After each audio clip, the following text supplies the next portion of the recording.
Disney princess, Jasmine the Matchmaker.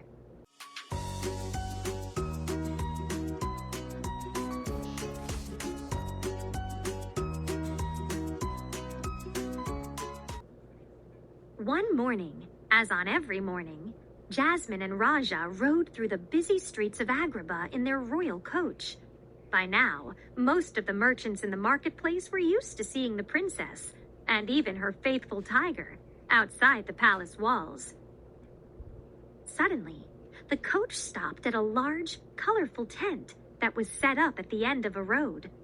The street, it seemed, had been blocked by a traveling show.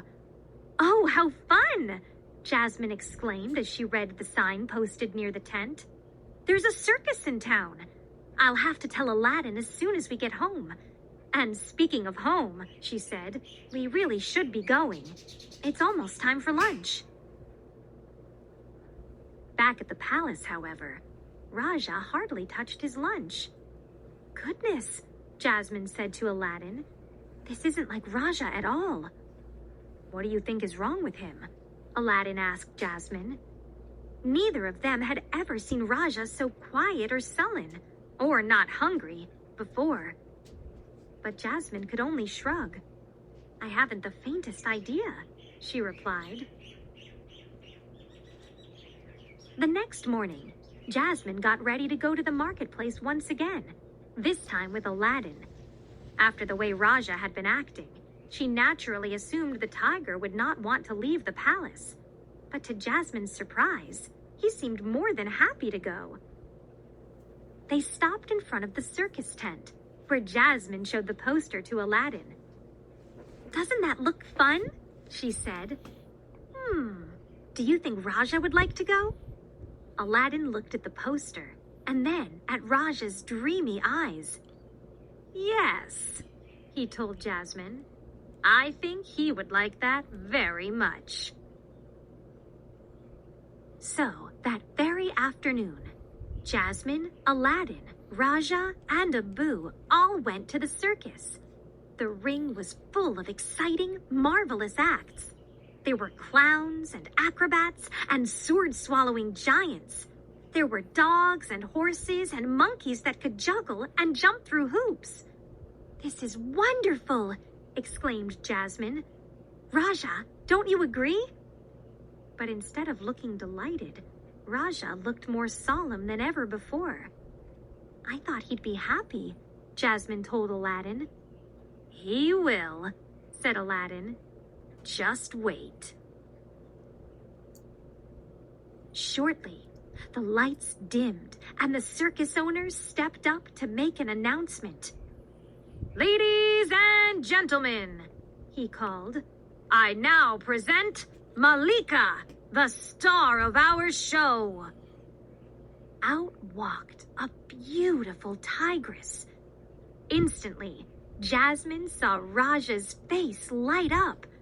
Raja was in love. Before they knew it, the show was over, and Malika, the tigress, returned backstage. Raja's face fell once again, but Jasmine had an idea. "Let's go backstage," she suggested, "and see if we can meet her."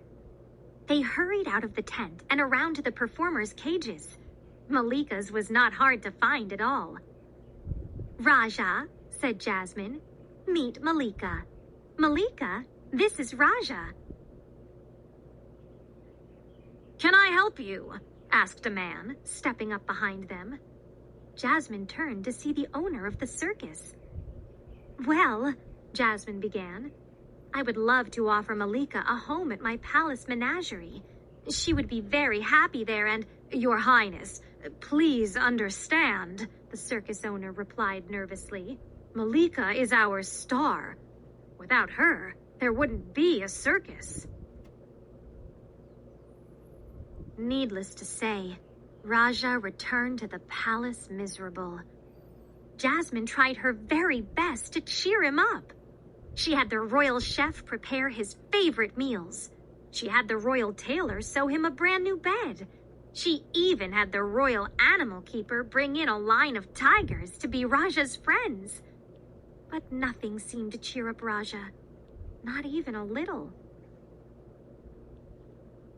Poor Raja, Jasmine told Aladdin later that evening. I know just how he feels. I remember when we fell in love and couldn't bear to be apart. First thing in the morning, I'm going back to the circus to talk with the circus owner. I'm sure we can work something out. Just then, one of Jasmine's ladies-in-waiting walked in. Princess Jasmine, there's a visitor here for you, she said. A visitor at this hour? Thought Jasmine. Please send him in, she said out loud.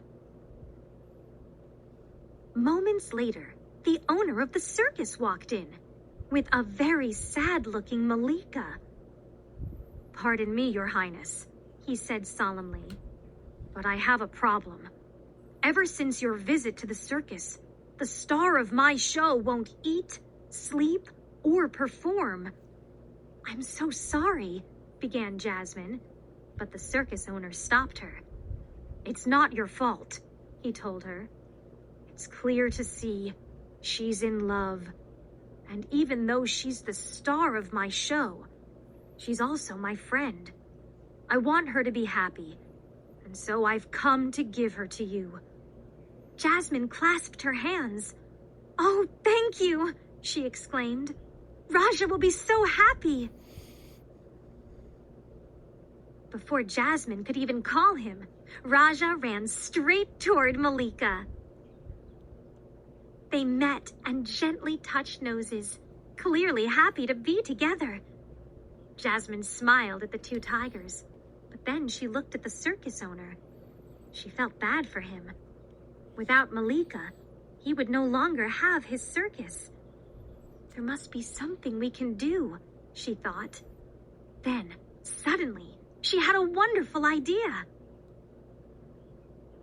The very next day, the circus signs all over Agrabah were changed. The circus was moved to a park next to Jasmine's palace, and from that day on, that is where it stayed.